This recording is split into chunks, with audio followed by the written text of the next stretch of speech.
오늘 하나님 말씀은 시편 23편을 보겠습니다. 시편 23편 보겠습니다.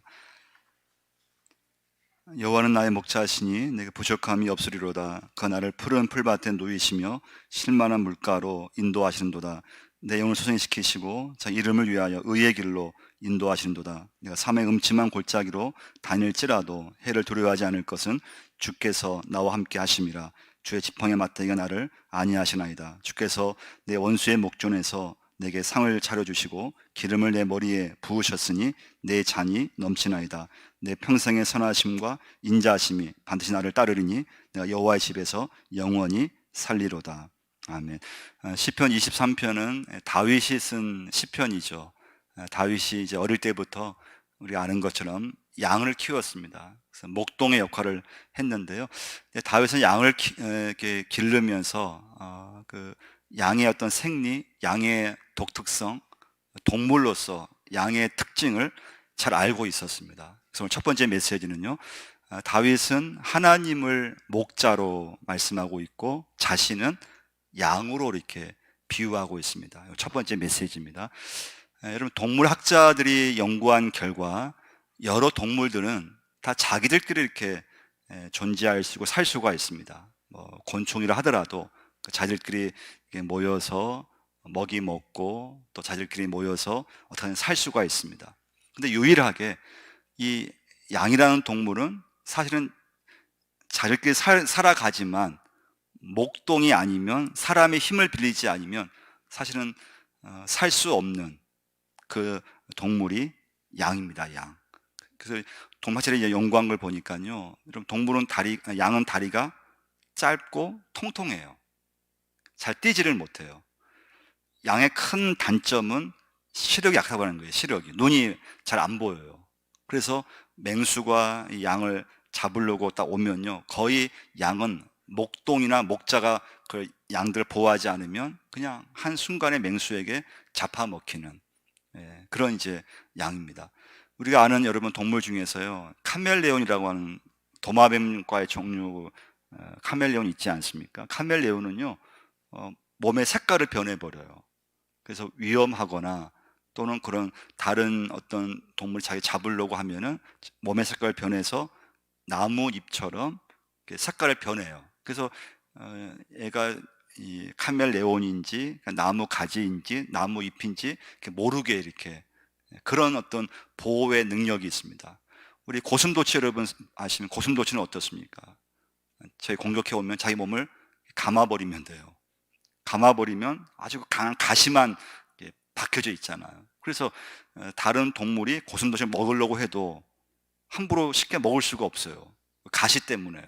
근데 양이라고 하는 동물은 전혀 그런 어떤 방어할 그런 능력도 없고 그런 어떤 것도 없고 공격할 아무 어떤 것이 아무것도 없어요.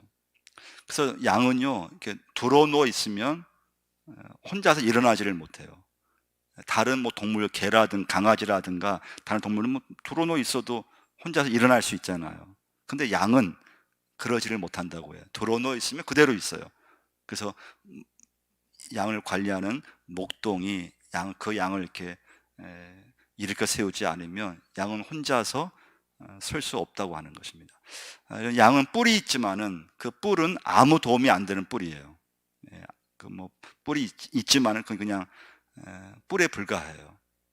양은 그 동물 치아 중에서요, 다른 동물들은 뭐 강아지만 해도 그 치아가 강하지 않습니까? 물어뜯기도 하고. 근데 이 양에게 있는 치아는 가장 약하다고 해요. 그 양은 뭘 먹는가 하면 그냥 그 연한 풀밖에 먹을 수가 없어요. 그것도 그냥 잘 씹히는 게 아니고 그냥 어렵게 그것을 풀을 이렇게 먹어요. 그것을 다윗은 어릴 때부터 양을 치면서 양을 보호하면서 양을 기르면서 그걸 보았던 거예요. 그래서 양이라고 하는 동물은 사람의 도움이 없이는 한순간도 살 수 없어요. 살 수는 있지만 위험한 거죠. 그래서 양들 중에서 많이 죽는 경우가요, 양끼리 있다가 그냥 낭떠러지에 추락해서 죽는 경우가 거의 다래요. 눈에 안 보이니까요. 그 양들은 집단으로 사는데 그 양을 따라가다가 그 앞에 있는 양이 낭떠러지로 가면은 그것도 모르고 그냥 따라가다가 낭떠러지에서 그냥 추락해서 죽는, 그렇지 않으면 이제 길을 잃어버렸을 경우에 다른 맹수에게 잡혀서 죽어버리는. 그래서 이 양해라고 하는 동물은 사람에 의해서, 목동에 의해서, 목자에 의해서만 보호받을 수가 있고, 그리고 먹을 수가 있고, 그렇다고 하는 것입니다. 그래서 다윗이 이걸 알았기 때문에, 다윗은 왕으로 있었거든요. 그 힘이 얼마나 대단합니까? 왕으로 있었으니까요. 그런데 다윗은 뭐라고 고백합니까? 여호와는 나의 목자시니 내가 부족함이 없으리로다. 할렐루야. 하나님이 나의 목자이시고 나는 그럼 뭐냐? 난 양이라고 하는 거예요. 양은 목자 없이는 한순간도 살 수가 없어요. 두 번째 메시지입니다. 두 번째 메시지. 그러면 양은 한 가지만 잘하면 되는 거죠. 목자를 잘 따라다니면 돼요. 양은 한 가지만 잘하면 돼요. 목동에게 잘 붙어 있으면 돼요. 그 목자가 가라는 대로 가면 되고, 또 목자가 이끌어 가는 대로 가기만 하면 돼요. 자, 그래서 양은 한 가지만 잘하면 되는데, 그게 뭔가 하면 자기의 연약함을 인정하고 하나님께 절대적인 의존을 해야 한다고 하는 것입니다. 두 번째 메시지입니다. 사도 바울도 고백했잖아요. 자기 연약함을 인정하면서 내가 약할 그때의 강함이라고 고백을 했습니다. 성도는 어떤 사람인가 하면요, 하나님께 붙어 있는 사람이에요. 그게 성도예요. 믿음이 무엇인가 하면, 믿음은 하나님께 내가 붙어 있으면 그 사람은 믿음의 사람이에요. 근데 우리가 이제 믿음이 약해지면 어떤가 하면 자꾸 하나님으로부터 떨어지려고 하는 거예요. 그럼 길을 잃어버리게 되어 있어요. 양은 목자에게 붙어 있을 때 보호받을 수 있고 먹을 수 있고 잘 생활할 수 있지만, 그 목자에게서 떨어지는 순간에 길을 잃어버려요. 그걸 스스로 살 수가 없어요. 여러분과 저도 믿음이 무엇인가 하면, 내가 양임을 인정하고 내 스스로 내 약함을 인정하고 어떻게 하든지 하나님께 붙어 있으려고 애를 쓰는 사람이 성도인 줄 믿습니다. 그게 믿음의 사람이에요. 하나님께 붙어 있어야 돼요. 자, 1절 한번 우리 다시 한번 읽어보겠습니다. 여호와는 나의 목자시니 내게 부족함이 없으리로다. 여호와는, 오늘 본문은 여호와로부터 시작해요. 다윗이 왕으로 있으면서 오늘 여러분과 저에게 주고자 하는 핵심 메시지는 무엇인가 하면 하나님이라고 하는 거예요. 하나님. 우리 인생의 모든 출발을 하나님께 두라고 하는 거예요. 그러니까 양은 사실은 교만하면 안 되는 거죠. 양이 목자로부터 벗어나는 순간, 그건 사실은 끝이에요. 그건 죽음이에요. 여러분과 저도 마찬가지죠. 오늘까지 살 수 있는 것은 하나님의 은혜로 사는 줄 믿습니다. 정말이에요. 근데 우리가, 여러분과 제가 은혜가 떨어지면 우리는 내가 잘해서 우리는 사는 줄 착각할 때가 있어요. 내가 잘해서, 내가 열심히 살아서 내 힘으로 여기까지 온 줄 알아요. 근데 하나님의 은혜가 우리 속에 넘치게 되면 어떻습니까? 야, 정말 하나님의 은혜로 오늘까지 살 수 있었습니다. 이 고백이 나오는 거죠. 근데 여러분, 양은요, 가장 큰 이제 특징이 하나가 있어요. 양은 사실 아무것도 없다 그랬잖아요. 그런데 양에게 있어서 좀 나쁜 특징이 하나가 뭔가 하면, 양은 아무것도 없으면서 고집이 엄청 세다고 하는 거예요. 동물 중에서요. 양은 자기는 가진 것이 아무것도 없어요. 목자에 의해서, 목동에 의해서만 지금까지 살 수 있었는데, 근데 그 양에게 있어 가장 큰 단점은 뭐냐? 아무것도 없는데 고집은 엄청 세다고 하는 거예요. 근데 이것이 우리 인간의 모습이라고 하는 거예요. 다윗이 하나님을 목자로 인정했어요. 고백했어요. 그리고 자신은 양이라고 고백했어요. 이 양의 특징이 뭐냐? 고집이 세다고 하는 거예요. 여러분, 이사야서 53장 6절 말씀 보시면요, 이사야서 53장은 메시아에 대한 고난에 대한 말씀, 예언의 말씀이거든요. 그런데 그 말씀 중에서 우리는 다 양 같아서 그릇 행하여 각기 제 길로 갔거니라는 말씀이 있어요. 우리는 다 뭐 같아서요? 양 같아서 그릇 행한다고 했어요. 이게 우리의 모습을 말씀해 주고 있어요. 여러분과 저에게 있는 독특한 고집이 있지 않습니까? 10명이면 10명 다 자기 나름의 다 인생이 있어요. 다 사람은 자기 계획대로 자기 고집대로 산다고 하는 거예요. 그럼 죄는 무엇인가 하면요, 하나님을 떠나서 자기가 하고 싶은 대로 사는 모든 경향, 그 결과는 죄예요, 죄.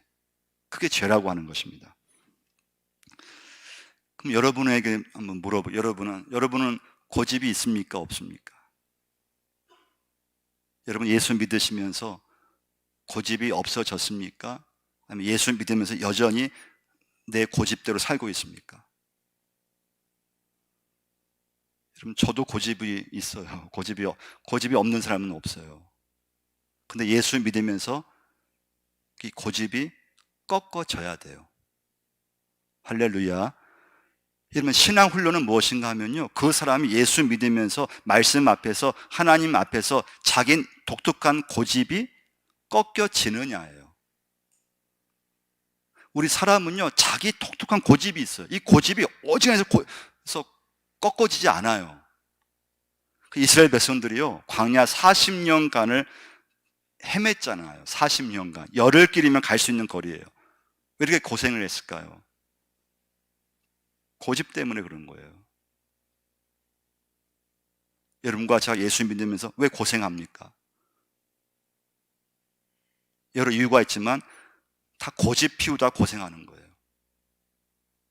내 고집을 꺾어야 되는데, 말씀 앞에서, 하나님 앞에서 내가 정말 양임을 고백하면서 내게 있는 계획과 내게 있는 모든 고집을 아버지 앞에 내려놓아야 되는데, 우리는 여전히 예수 믿으면서 내 고집대로 사는 거예요. 내 고집, 내 계획대로만 살려고 하는 거예요. 그러면서 고생을 많이 하는 거죠.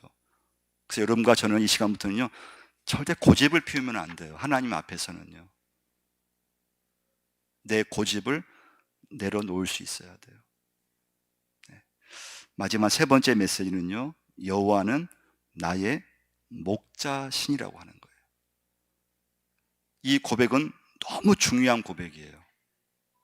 그러니까 여러분과 제가 이 시간부터는요, 여러분 시간이 있을 때 일부러 여호와는 나의 목자이십니다, 하나님 정말 저의 목자이십니다, 이 고백을 자주 하셔야 돼요. 이게 왜 중요한가 하면요, 여호와는 나의 목자이십니다, 이 고백이 나오는 순간부터 사실은 신앙생활이 그때부터 하는 거예요. 우리 교회를 나오잖아요. 예배를 드리는데 예배를 드린다고 그 사람이 신앙생활을 한 게 아니에요. 하나님의 은혜에 의해서 교회를 나오게 됐어요. 말씀을 듣고 예배를 드리게 됐어요. 근데 어느 날 정말 하나님이 내 인생의 목자이심이 고백되어지는 딱 그 시간이 있어요. 하나님 없이는 한순간도 제가 살 수가 없고, 하나님의 은혜로 사는 줄 믿고 하나님이 내 인생의 정말 주인 되시고 목자가 되십니다, 이 고백이 터져 나오는 순간부터 그 사람은 진짜 믿음의 생활을 그때부터 하기 시작하는 거예요. 여호와는 나의 목자이십니다. 하나님 없이는 한순간도 살 수가 없습니다. 근데 여러분, 다윗은요, 여호와는 나의 목자시니, 여호와는 우리의 목자라고 고백하지 않았어요. 여호와는 이스라엘의 목자라고도 말하지 않았어요.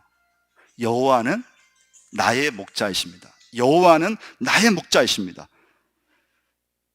이 고백이 없으면요, 여러분, 제가 요즘 이렇게 강조한 게 뭡니까?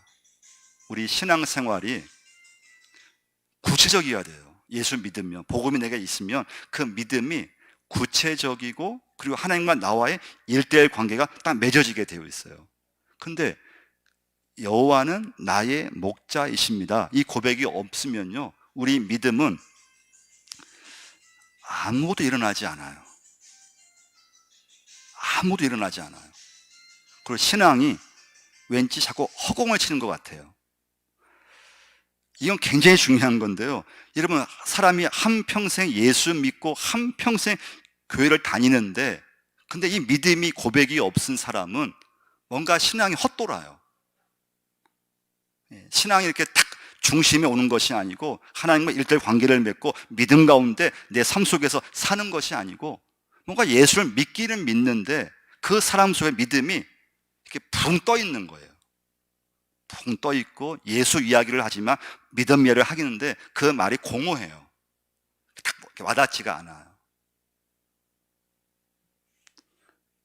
그 이유는 무엇인가 하면, 여호와는 나의 목자이심이 경험이 안 되고 고백이 안 되기 때문에 그래요. 그 믿음 계속 답답해요. 예수를 한평생 믿어도 답답해요. 그러니까 여러분과 제가 다윗의 고백처럼 예수 믿으면서 정말 여호와는 나의 목자가 되십니다, 나의 목자시니, 이 고백이 터져 나왔을 때 그 신앙생활 그때부터 시작이 되는 거예요. 할렐루야. 그게 진짜 믿음 생활인 거예요. 그게 안 되면요, 그 믿음은 늘 헛돌아요. 헤매요. 늘 애매모호해요, 신앙이요. 그러니까 오락가락 하는 거예요, 신앙이요. 믿음이 있는 것 같은데 또 어떤 일을 당하면 금방 믿음이 없는 사람처럼 그냥 또 살아가요. 그러니까 여호와는 나의 목자시니, 이 고백이 있으면 어떤 일을 만나고 그 믿음이 흔들리지 않아요. 오락가락하지 않아요. 그 사람은 변함없이 자기가 양임을 인정하고 고백하고 하나님이 내 목자이심을 의지하기 때문에 무슨 일이 있어도 믿음이 흔들리지를 않는 거예요. 그래서 이 신앙 고백은 너무나 중요한 거예요. 여호와는 나의 목자이십니다. 할렐루야. 이 고백이 나오셔야 돼요. 정말이에요. 하나님 없이는 살 수 없습니다. 그 사람만이 하나님과 나와의 일대일 관계를 맺고 말씀 들을 때 말씀을 내 삶 속에 그대로 적용하게 됩니다. 그러니까 믿음이 애매모호하지 않고 붕 떠 있는 것이 아니고 현실 속에서 하나님과 함께 믿음의 삶을 살게 되어 있어요. 여러분, 하나님이 여러분과 저의 모든 존재의 출발점이 될 수 있어야 돼요. 근데 세상은 그렇지 않아요. 그러면 세상은 모든 출발이 어디서부터입니까? 다 나로부터예요. 다 사람으로부터예요. 여러분, 세상은 모든 출발, 모든 시작이 어딘가 하면 다 인간으로부터, 내 자신으로부터예요. 근데 성경 말씀은 모든 출발을 뭐라고 했습니까? 여호와는 나의 목자시니, 태초에 하나님이 천지를 창조하시니라. 하나님이세요, 하나님. 우리가 살다 보면 많은 어려움이 있게 돼요. 가정 문제, 물질 문제, 또 자녀 문제, 교회에서도 봉사하면 교회에서 많은 문제가 있어요. 우리 코로나19도 엄청난 문제잖아요. 여러분, 저도 마찬가지지만요, 그 문제를 내가 막 연구하고 그 문제 해결하기 위해서 막 몰두할 때가 있잖아요. 그럴 때마다 해답이 없어요. 문제를 내가 해결하는 것이 아니에요. 코로나19도 마찬가지죠. 백신이 개발되면, 약이 나오면 이제 많은 어려움을 좀 극복되겠지만, 근데 문제는 뭐예요? 코로나19가 지금 끝나도 앞으로 2, 3년 만에 또 다른 바이러스가 생긴다는 거잖아요. 여러분과 제가 오늘 마지막 결론은, 너무 내 자신을 너무 믿으면 안 된다는 거예요. 마지막 결론이에요. 여러분 자신을 너무 믿으시면 안 돼요.